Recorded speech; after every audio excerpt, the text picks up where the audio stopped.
E eu quero compartilhar, sem perca de tempo, Atos dos Apóstolos, livro dos Atos dos Apóstolos, capítulo 9. Aleluia.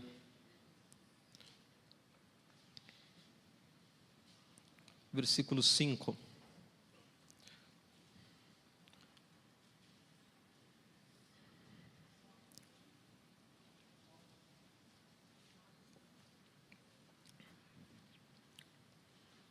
Atos dos Apóstolos, capítulo 9, versículo 5, diz assim: Ele perguntou: quem és tu, Senhor? E a resposta foi: eu sou Jesus, a quem tu persegues. Amém? Pode tomar o seu lugar. Aleluia.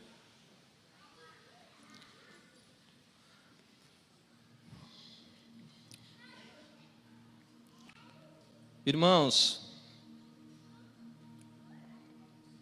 nós temos no Novo Testamento o livro de Atos dos Apóstolos, que é o único livro histórico do Novo Testamento.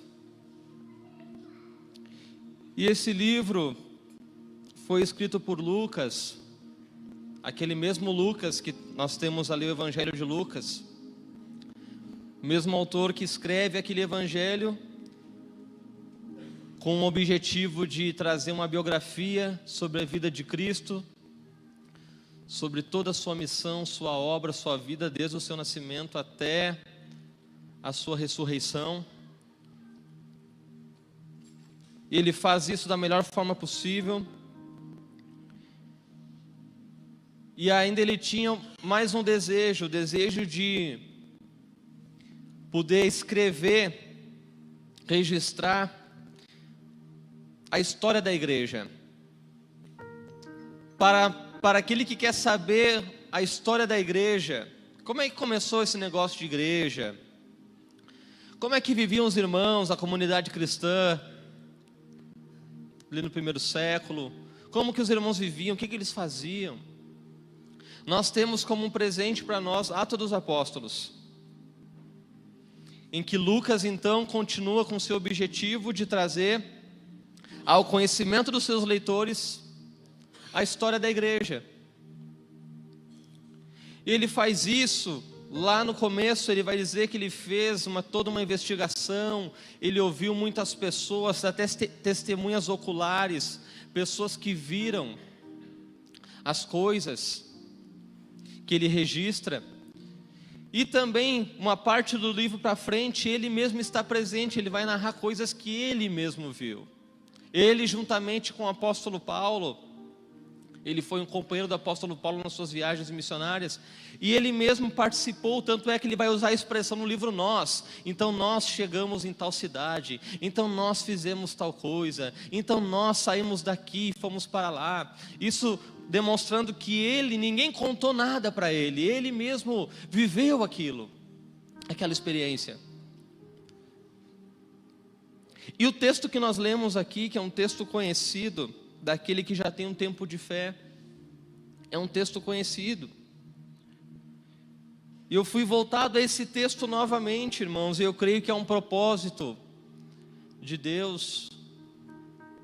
E se uma pessoa aqui, essa palavra se encaixar para essa pessoa, eu volto para casa satisfeito. E eu aprendi que Deus não é fofoqueiro, Deus não fala de quem não está presente. Se Deus vai falar alguma coisa, Ele vai falar com quem está presente. Hoje nós temos a internet, então o alcance é maior. Nos fala sobre a conversão de Saulo. Este Saulo, nós sabemos que ele vai se tornar então o apóstolo Paulo, um homem usado poderosamente por Deus. Um homem que ele foi muitas coisas. É difícil dizer o que Paulo não foi. Ele foi muitas coisas. Ele foi um apóstolo, ele foi um missionário, ele foi um mestre, ele foi um evangelista, ele foi um conselheiro, ele foi tantas coisas. E aqui no capítulo 9, Lucas então ele escreve nos dedicando essa história extraordinária de transformação. E eu particularmente gosto muito desse texto, porque ele a partir desse texto para frente, a história da igreja muda. A partir desse texto para frente, o cristianismo não é mais o mesmo. Porque entra um grande personagem, considerado depois de Jesus, ali no Novo Testamento, o grande personagem é o apóstolo Paulo. Toda a sua importância, toda a sua obra, toda a sua missão, tudo aquilo que Deus fez através da vida dele. E esse acontecimento da conversão dele, que ele era conhecido como Saulo, antes de se tornar o apóstolo Paulo, ele está narrado aqui no capítulo 9, e ele é tão importante que Lucas ele vai escrever novamente uma outra ocasião, em que o próprio Paulo ele vai discursar, e ele vai falar ele mesmo sobre a sua conversão no capítulo 22, quando ele está em Jerusalém, e um pouquinho mais na frente, lá em Atos, no capítulo 26, mais uma vez, quando ele lá está em Cesareia, diante do rei Agripa, ele vai falar novamente sobre a sua conversão, sobre o seu encontro com Cristo. Então ela é uma história muito importante para nós termos conhecimento, e ela nos mostra o poder, aleluia, a graça, o amor de Deus sobre nossas vidas. E isso fica muito evidente na vida de Saulo, toda a sua transformação, tudo aquilo que Deus fez através desse encontro. Mas para a gente ter essa dimensão, nós precisamos saber quem era esse homem. Quem era Saulo? Qual era a sua importância?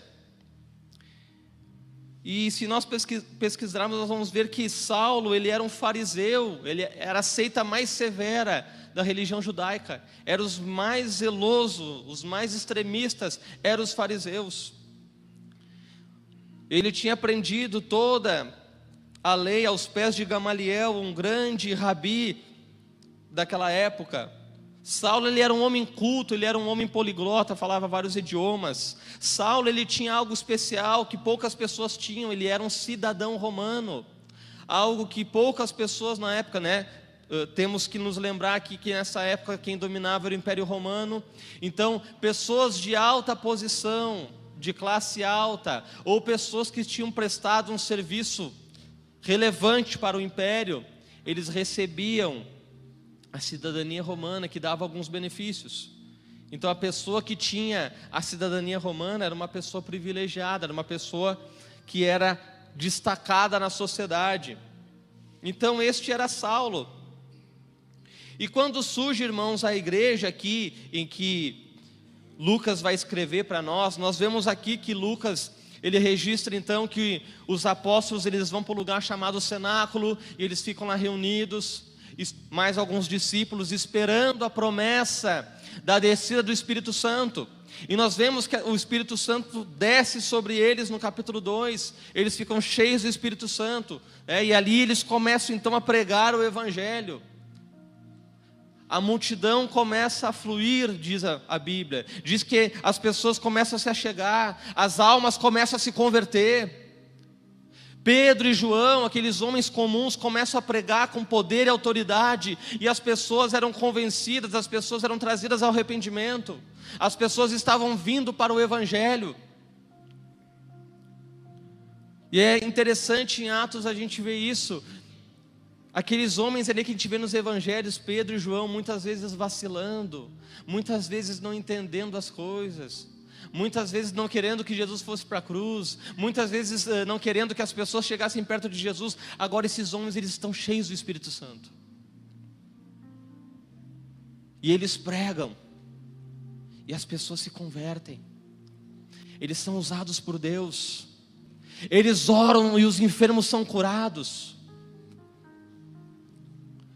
Este livro então, Lucas ele vai escrever tudo aquilo que os apóstolos fizeram, e a fundação da igreja.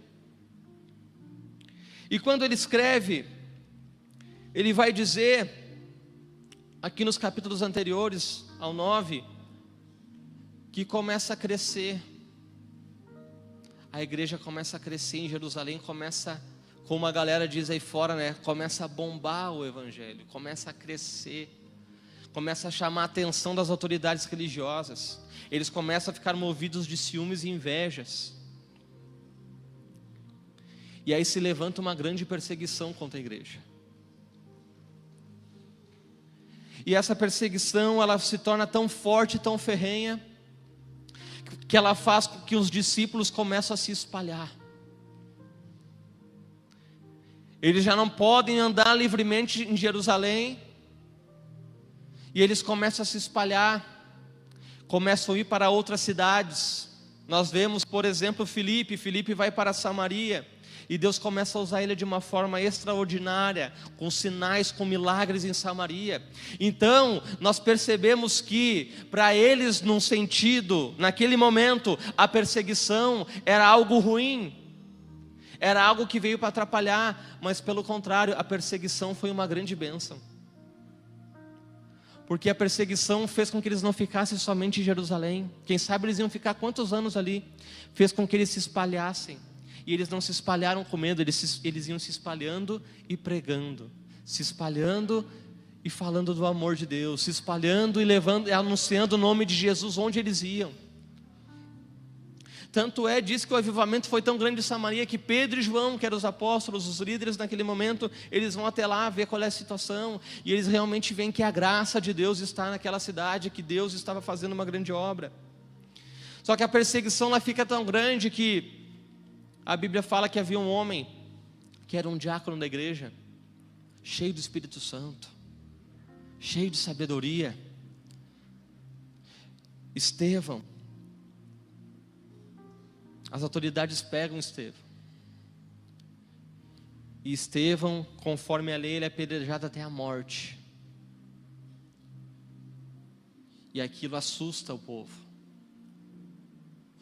Ele se torna o primeiro mártir cristão da igreja. E aquilo assusta o povo. E é neste cenário mesmo, irmãos, que pela primeira vez Saulo aparece. Saulo, ele vai aparecer na morte de Estevão. Diz que ele segura as roupas daqueles que estavam apedrejando Estevão. E ali dá um detalhe interessante, a Bíblia deixa claro que Saulo, ele consente na morte de Estevão. Diz que Estevão morreu e diz assim, e Saulo consentia na sua morte. Ou seja, Saulo pensava assim, é isso mesmo, ele merecia morrer, eu concordo com isso, eu sou a favor disso, esse homem tem que morrer, esse homem está fazendo rebuliço aqui em Jerusalém. Diz que ele consentia na morte. Então Saulo, ele aparece no cenário como um grande perseguidor da igreja. É o nome que é levantado como grande perseguidor, aquele que estava se destacando como um perseguidor da igreja. Então o desejo de Saulo era o quê? Pegar os crentes, pegar os cristãos. E diz a palavra de Deus então, que Saulo, no versículo 13, a Bíblia diz assim, que ele assolava a igreja. Vocês imaginem isso. Diz que ele assolava, diz que ele perseguia, diz que ele pegava tanto homens como mulheres e entravam na casa das pessoas, e se ele descobrisse que ali morava um cristão, um que era do caminho, que estava servindo a Jesus, ele arrastava pelas ruas para levar até as autoridades, para que essas pessoas fossem presas e até mortas. Então é nesse cenário, nesse contexto que aparece Saulo. Só que Deus estava de olho naquele homem. Só que nada passa desapercebido aos olhos do Senhor. E aquele homem com aquela perseguição ferrenha, aquele homem, ele não estava satisfeito. E diz o texto aqui então que ele pede para as autoridades cartas para ir até Damasco, dizendo, não, eu não estou satisfeito em ficar só em Jerusalém. Eu fiquei sabendo que lá em Damasco tem cristãos lá e eu quero ir até lá. Ele pede cartas, me dê autorização que eu quero ir lá para Damasco. Eu quero trazer presos mais crentes, para que eles fiquem presos, para que eles sejam mortos. Esse era o objetivo desse homem. E ele consegue essas cartas. E olha só, no capítulo 9, no versículo 1, diz assim, Saulo, respirando ainda ameaças e morte contra os discípulos do Senhor, dirigiu-se ao sumo sacerdote e lhe pediu cartas para as sinagogas de Damasco, a fim de caso achasse alguns que eram do caminho, os crentes, assim homens como mulheres, os levasse presos para Jerusalém. Damasco ficava a cerca de 200 quilômetros de Jerusalém. Esse homem aqui estava disposto a viajar 200 quilômetros, irmãos, e não tinha Unesul, não tinha jatinho, não tinha helicóptero. Os estudiosos concluem que pela posição dele, por servir o Império Romano, ele foi a cavalo. Ele decidiu cavalgar 200 quilômetros só para pegar cristãos. Olha como o texto diz aqui, como Lucas escreve, ele estava respirando ainda ameaças e mortes. E essa expressão significa, se a gente pegar no original, eu até anotei aqui, isso significa um animal feroz que salta sobre a sua presa para devorá-la. Esse era o sentido de Paulo. É um cristão ali, já viram lá no Discovery? Animal Planet, aquele leão avançando na hiena, era daquele jeito. Paulo, ele via um crente, ele avançava. E com esse sentimento, irmãos, com esse objetivo, ele pega a sua tropa e vai em direção a Damasco. Só que no caminho de Damasco a história começa a mudar.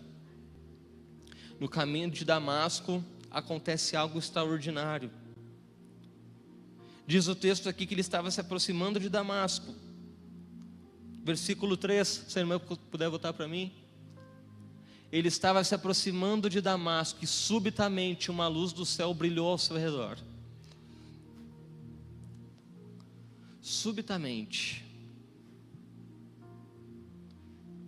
Ele não esperava. Foi algo repentino, inesperado. Aquele homem está indo com uma missão, de repente uma luz do céu brilha ao redor dele. Subitamente. No outro relato que ele dá sobre a sua conversão, ele diz que era o horário do meio-dia. E no outro relato ele vai dizer que essa luz aí, ela era mais brilhante que o próprio sol. Então você imagina, ele estava no horário bem mais forte que esses refletores aqui nos meus olhos aqui, ó. Imagina, no horário do meio-dia é o forte do sol. E o próprio Paulo diz que a luz que veio no caminho dele era mais resplandecente, mais brilhante que a luz do sol. E foi subitamente. E eu fiquei pensando na minha história, e eu fiquei de repente imaginando a história de cada um dos irmãos aqui, de repente de alguém que está nos visitando nessa noite. E é maravilhoso a gente perceber a maneira como Deus faz as coisas, porque Deus não faz as coisas como a gente quer. Deus não faz as coisas, Deus ele não segue a nossa agenda, Deus ele não tem, Deus ele é imprevisível. Deus ele faz o extraordinário.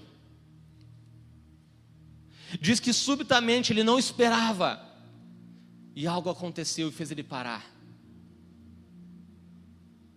De repente hoje você tinha programado o seu domingo, não, hoje eu vou ficar com o Hulk, eu vou ficar lá com, nem sei quem tem, se é o Faro, se é quem, sei lá, quem está apresentando o programa, enfim, não sei. Hoje eu vou ficar com ele no sofá. Você está aqui nessa noite.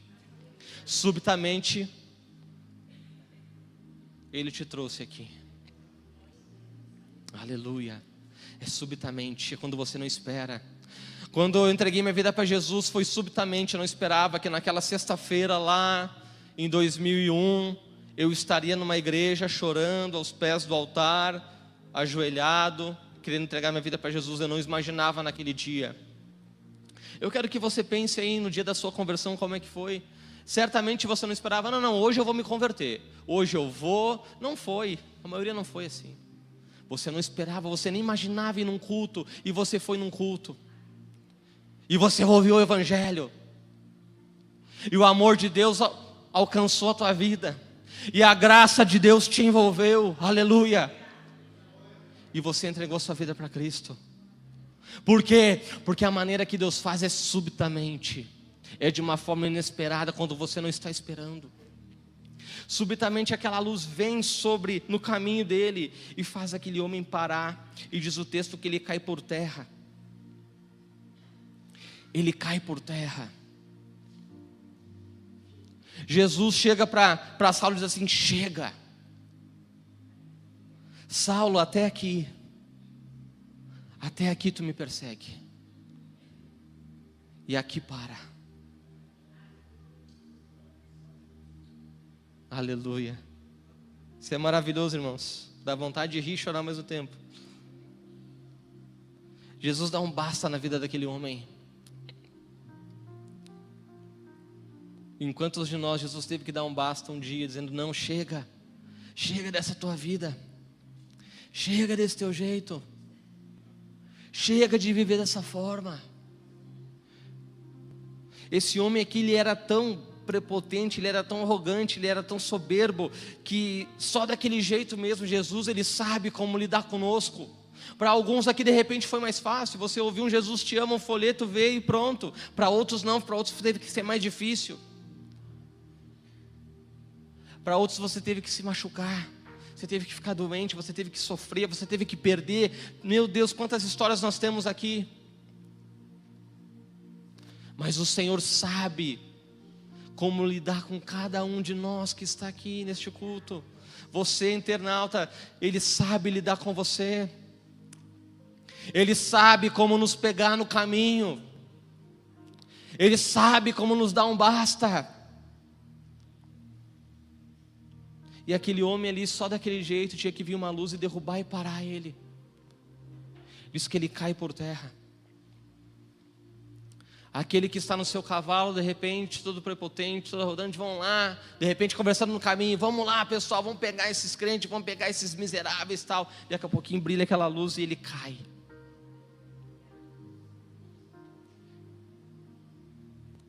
Deus coloca Saulo no lugar dele: você é pó, você é do chão, você é da terra.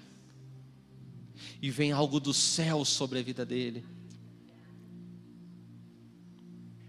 E o texto continua dizendo que ele ouve uma voz, e essa voz diz: Saulo, Saulo, por que me persegues? Saulo, Saulo. Essa expressão de repetir o nome, Saulo, Saulo, você vai ver na Bíblia outras vezes. Quando Deus quis falar com Samuel, Ele falou: Samuel, Samuel. É um tratamento de intimidade de alguém que quer se relacionar.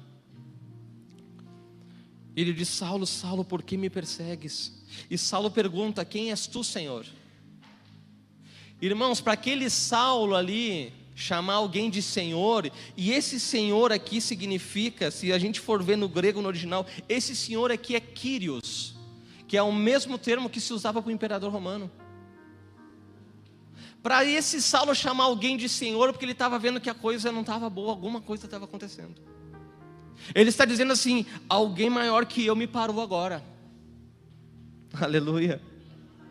Alguém está me dominando, alguém não está deixando eu andar por mim mesmo. Alguma coisa não está certa, essa luz forte, e essa voz, Ele é maior do que eu. Aleluia. Ele tem mais autoridade do que eu. Aleluia.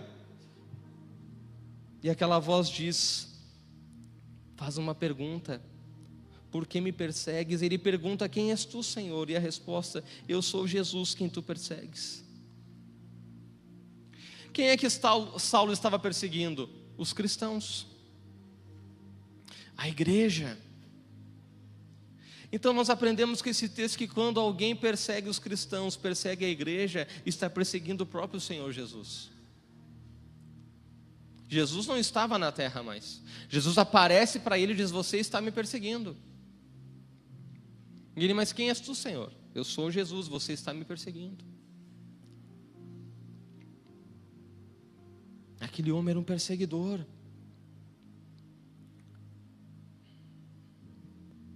E Jesus, ele estabelece esse princípio, ele traz esse entendimento desde a época lá que ele estava com os discípulos. Certa vez ele vai ordenar que seus discípulos vão pelas cidades e aldeias pregarem, e ele vai dizer assim para os discípulos assim: ó, quem recebe vocês, recebe a mim. Olha só que interessante isso. Jesus estava dizendo: vão, levem o meu evangelho. Quem recebe vocês, recebe a mim. E quem recebe a mim, recebe o Pai que me enviou.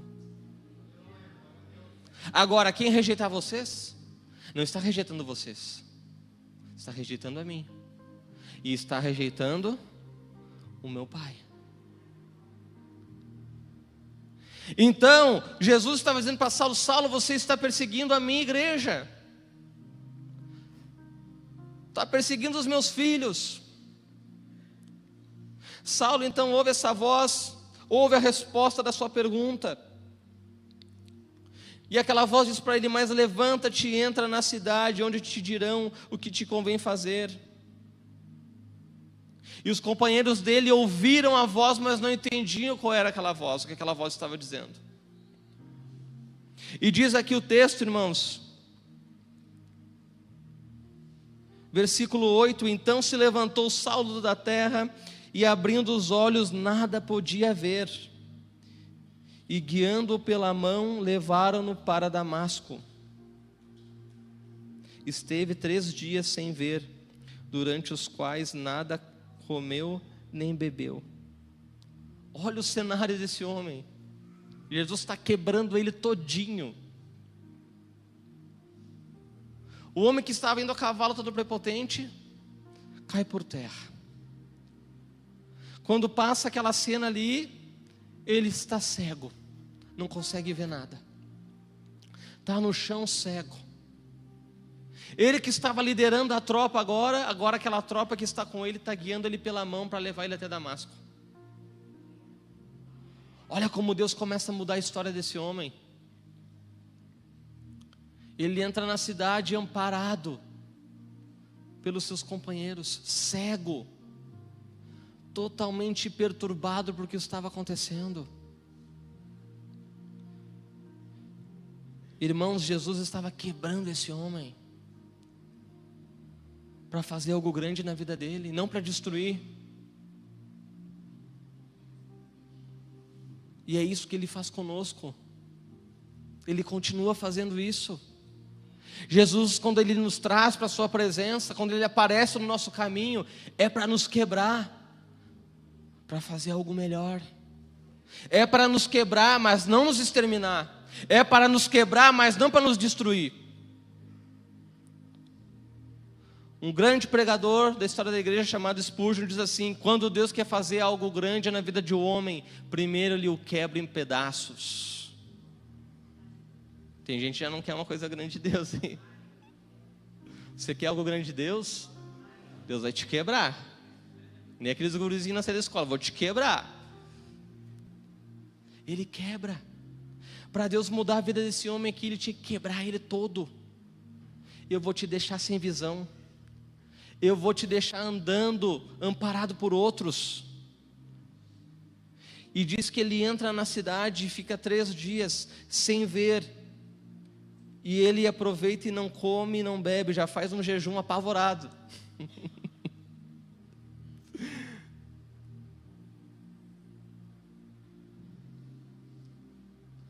Quando Jesus aparece na nossa vida, irmãos, Ele vai nos quebrar. Ele vai quebrar os teus achismos. Ele vai quebrar o teu orgulho. Ele vai quebrar a tua visão. Ele vai mudar a tua visão. Esse homem que precisava ter a visão dele mudada. Ele estava sendo competente e sincero na missão errada. Ele era competente e sincero naquilo que estava fazendo, mas na missão errada. Ele tinha o talento, o dom, com a missão errada. Quantos de nós aqui colocamos nossos dons e talentos em coisas erradas? E o Senhor vai te quebrar todo para te trazer e usar esses dons e talentos que alguns Ele te deu quando você nasceu, e outros Ele vai te dar para a missão certa, para a obra dEle, para o Evangelho. Aleluia. Segura aí, família.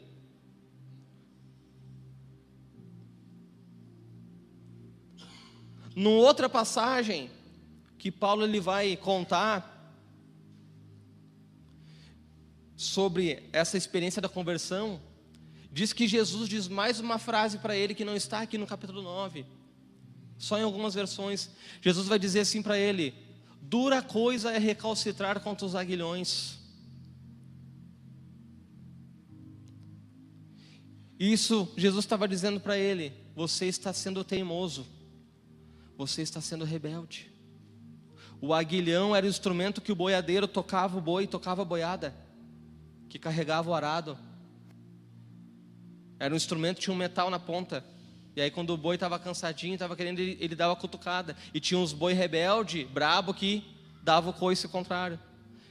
E o Jesus estava dizendo para Saulo: Saulo, vai ser duro para ti, você vai sofrer se você ficar dando coice contra. Se você estiver lutando contra a minha vontade, você vai sofrer, você vai se machucar.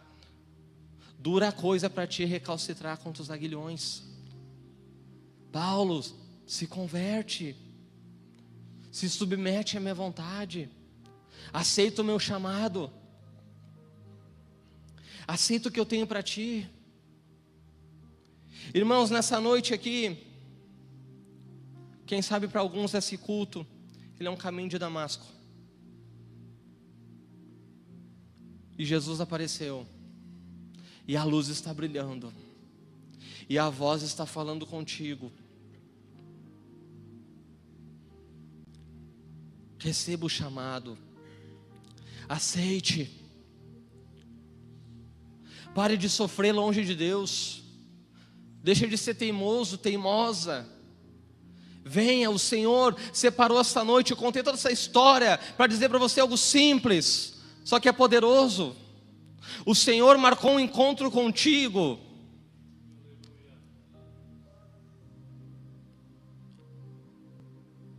E é grandioso o que Ele faz na vida de Saulo, porque Ele diz assim: olha, você para mim é um instrumento escolhido.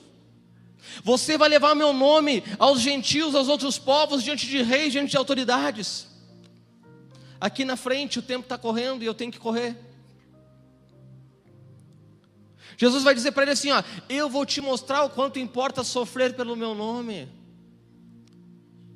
E como Paulo sofreu. Ele não nos engana, Ele nos chama, mas não nos engana. Ele nos chama, Ele não vai dizer que vai ser tudo fácil, tudo maravilhoso. Vai ser muitas vezes complicado, vai ser dolorido. Mas Ele diz: você é instrumento escolhido.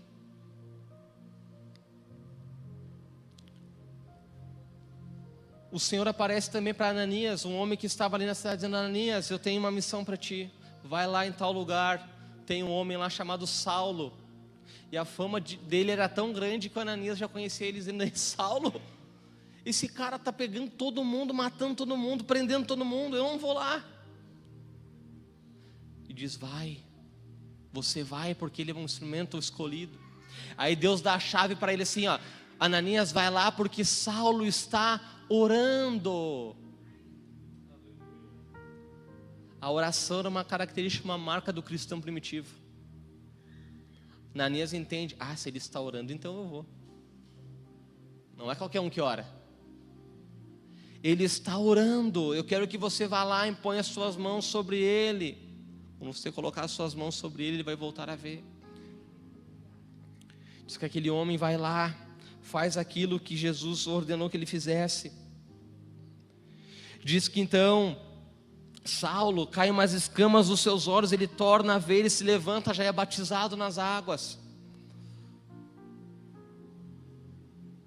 E uma história extraordinária que nos falta tempo para contar, começa a acontecer. O grande personagem, aquele que escreve a maioria do Novo Testamento que você tem aqui, é esse homem. E tantos textos, tantos versículos que nos ajudam, que nos sustentam. Foi esse homem que escreveu. Foi esse homem que escreveu assim: não me envergonhe do Evangelho. Por quê? Porque ele é o poder de Deus para a salvação de todo aquele que crê. Se alguém está em Cristo, é nova criatura, e as coisas velhas se passaram, eis que tudo se fez novo. E aí eu te pergunto: o que Saulo fez para ser um escolhido? O que Saulo fez para ser um apóstolo? O que ele fez? Nada. Ele jogava no outro time. Ele era do outro time, ele era do time do adversário. E como Deus é maravilhoso, irmãos, porque Ele pega os improváveis. Eu já preguei essa passagem uma outra vez. Eu gosto de usar esse exemplo. Se você pegasse um pedaço, uma planilha, fizesse uma enquete lá no centro de Jerusalém, dizendo: ó, quem? Nós precisamos de um apóstolo. Botem o nome de alguém que ia ser um apóstolo. Saulo nem ia para a lista, ia ser o último da lista, porque ele era o grande perseguidor. E Deus pega aquele que ninguém espera. Deus pega aquele que é o desprezado, aquele que ninguém dá valor, aquele que não tem como. Como que esse homem vai ser um apóstolo? E esta aqui é uma mensagem de esperança, porque eu quero aplicar ela para a tua vida, para a tua família. De repente você olha para aquele seu filho e diz assim: nesse não tem como. Mediante essa palavra eu quero declarar: ele é o instrumento escolhido. É o improvável que Deus pega. Se você fosse na minha casa, eu era o improvável da minha casa. Eu era o improvável da minha casa. Eu era. Você chegasse e olhava na minha casa assim, e me olhar e já tirar o olho e ia para o resto. E aqui nós começamos a entender como Paulo ele vai desenvolver a sua teologia, o seu ensino sobre a graça, baseado aonde? Na sua experiência, irmãos. Quero que você se coloque de pé no nome de Jesus. É por isso que ele vai ensinar que nós somos salvos é pela graça. Por quê? Porque ele foi salvo pela graça, ele não fez nada para merecer. É por isso que ele vai ensinar que o homem é justificado não pelas obras, mas é pela sua fé em Cristo. Quando a graça de Deus se manifesta na vida do homem.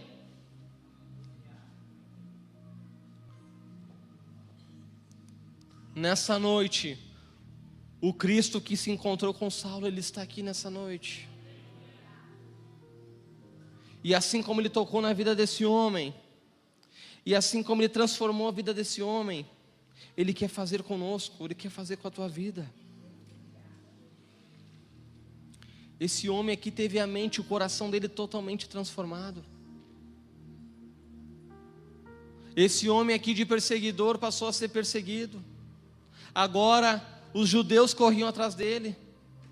Agora ele tem que fugir de cidade em cidade, ser descido pelas muralhas através de um cesto, naufragar para um lugar, correr de outro lugar, e apanhar em praça pública, e sofrer chibatadas, e tantas situações que ele passou.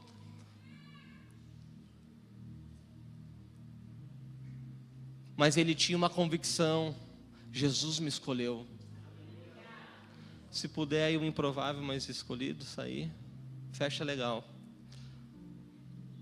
Quero que você venha aqui diante do altar. Você que essa simples mensagem falou teu coração. Você que entende nessa noite que você está aqui não é porque você é mais bonito, mais simpático, o mais influente, mas é porque Jesus te escolheu. Jesus te escolheu, Jesus quer transformar a tua vida. Jesus está te chamando para um relacionamento com Ele. Jesus ele quer te mostrar o grande amor que Ele tem por você. Ele quer te abraçar com a sua graça.